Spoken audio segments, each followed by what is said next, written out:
as we're choosing photographs for our grid drawing, um, I do have a folder here. If you need to, at this point, decide upon a photograph. Several of them work extremely well, and you've seen examples in the folder that is shared with you of some of these that have been done in the past.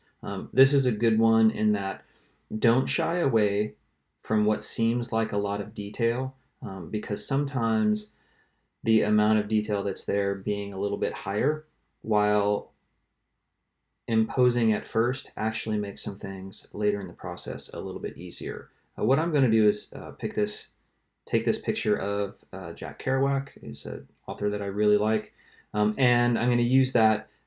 As we go through the process, it'll actually provide me a few issues that I'll have to tackle, which is really good. So this is in Google Drive, but I need to get it in the camera roll so that I can use it in a separate app in order to get a grid on it.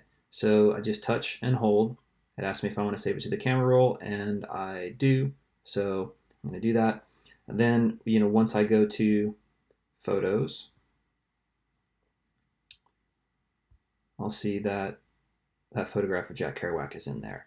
Now, as I swipe down on the iPad, this already has loaded on it an app called simply Grid.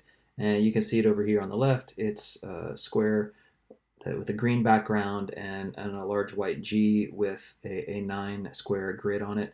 And I'm just going to touch that. Yes, give it access to my photos.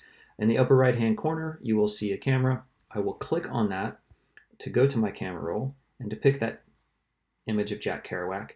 Now, since we already have the grid set up on our piece of paper, this 3x3 set of rectangles isn't going to work. So the way we change that is by clicking on these 3 bars on the top left. And the first thing that we want to do is set this grid type here in towards the middle. Instead of rectangles with rows and columns, we want to set it to squares. And it doesn't matter whether you do squares or columns, but what we want is to have our squares and columns be 8 by 10.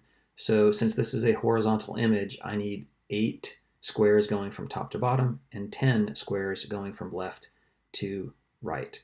So my rows are going to be, I believe, 8 here. And you can change your line width and things like that. I'll just kind of come down to 5 and leave it at white. And if that doesn't work, it's too hard to see, I'll worry about that later. So when I click back in the upper left here, let's just do some counting.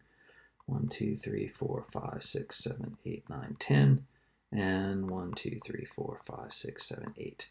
That's great. You may have to crop your image a little bit, and that's okay. But I want to do 2 things at this point. If I just touch and hold, it will ask me to save my grid and my image, which I do want to do.